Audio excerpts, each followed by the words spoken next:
শুভ দুপুর বন্ধুরা, চলে এলাম আজ আবার একটি নতুন কুকিং ভিডিও নিয়ে। আশা রাখছি সবাই যে যেখানে আছো সুস্থ আছো, ভালো আছো। নতুন ভিডিওতে জানাই সবাইকে অনেক স্বাগত।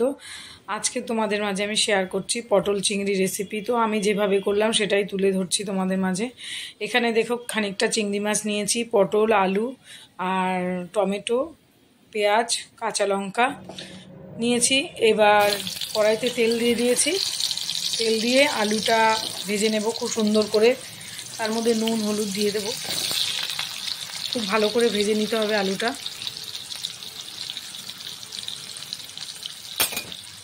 গ্যাসের হিটটায় মিডিয়াম ফ্লেমে আলুগুলোকে সুন্দর করে ভেজে নিয়েছি।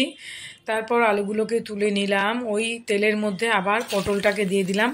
পটলটা বেশি দেয়নি, যেহেতু আমাদের দুজনার জন্য, ছেলে এইসব খায় না, তার জন্য। এবার দুজনার জন্য দুটো পটলই দিয়েছি। দিয়ে পটলটাও সুন্দর করে লাল করে এপিট ওপিট করে ভেজে নেব।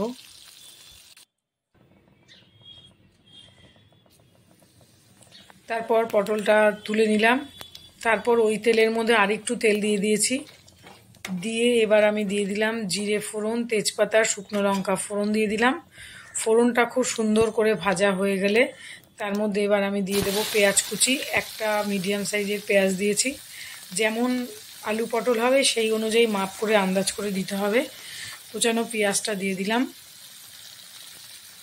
এবার পেঁয়াজের মধ্যে অল্প নুন দিয়ে দিলাম। এবার সুন্দর করে ভাজা হলে তারপর এখানে আমি এর মধ্যে যে মশলাটা দেব সেটা আমি বেটে নিচ্ছি। তোমরা গুঁড়ো দিলে দিতে পারো। এর মধ্যে দিয়েছি হচ্ছে একটু আদা, আর দিয়েছি জিরে, কাঁচা লঙ্কা। পেঁয়াজটা ভাজা হতেই দিয়ে দিলাম টমেটো।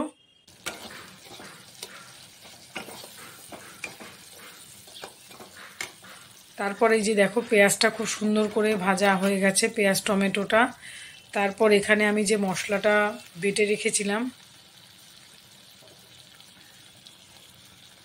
এবার মশলা বাটার তার আগে আমি দিয়ে দিলাম চিংড়ি মাছটা দিয়ে দিলাম। আলাদা করে চিংড়ি মাছ আমি ভাজিনি, এভাবেই আমি দিয়ে থাকি। তারপর পেঁয়াজটা টমেটোটা ভাজা হয়ে গেছে। এবার চিংড়ি মাছটা দিয়ে ভালো করে একটু নাড়িয়ে চাড়িয়ে নেব। বেশ কিছুক্ষণ ধরে ভেজে নেব। তারপর যে বেটে রেখেছিলাম জিরে, অল্প আদা, কাঁচা লঙ্কা, কাঁচা পাকা লঙ্কা, সেই মশলাটা দিয়ে দিলাম। দিয়ে এবার মশলা বাটি ধোয়া জল দিয়ে দেবো একটুখানি। এবার আমি এর মধ্যে দিয়ে দেবো একটু কাশ্মীরি লঙ্কার গুঁড়ো, কালারের জন্য একটু হলুদ গুঁড়ো দিয়েছি, সামান্য মিষ্টি দিয়েছি। দিয়ে নাড়াচাড়া করে তারপর যে ভেজে রেখেছিলাম আলু পটলটা সেটা দিয়ে দিলাম। আলুটা বেশিরভাগ তো হয়েই গেছে। দিয়ে এবার সমস্ত উপকরণ একসঙ্গে ধীরে ধীরে অনেকক্ষণ ধরে কষতে হবে, যতক্ষণ না মশলা থেকে তেল বেরোচ্ছে সেই অনুযায়ী আগে ভালো করে নাড়তে হবে।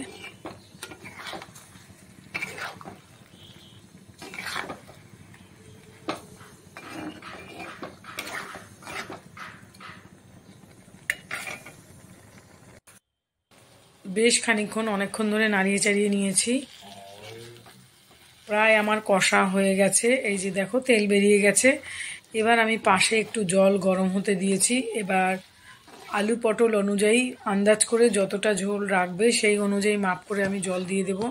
খুব বেশি ঝোল থাকলে ভালো লাগবে না, অল্প যাতে মাখো মাখো ব্যাপারটা থাকে সেই রকমই ভালো লাগবে। এই যে সম্পূর্ণ সুন্দর করে কষা হয়ে গেছে। এবার আমি অল্প করে মশলা বাটি হাফ বাটি জল দিয়ে দেব।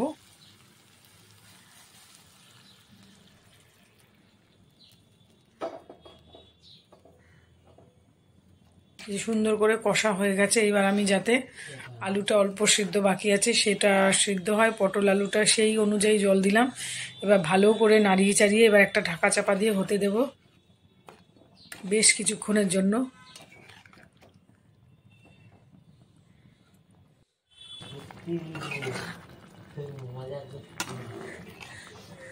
তো এই যে ঢাকা চাপা দিয়ে দিয়েছিলাম, আর একটু ফুটতে দিতে হবে। গ্যাসের হিটটা বাড়িয়ে এবার ফুটতে দেব।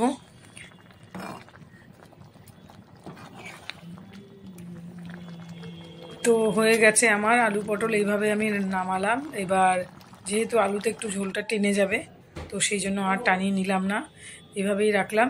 তো কেমন লাগলো বন্ধুরা আমার এই ভিডিওটা আজকের পটল আলু পটল চিংড়ি? যদি ভালো লেগে থাকে লাইক কমেন্ট করে পাশে থাকবে।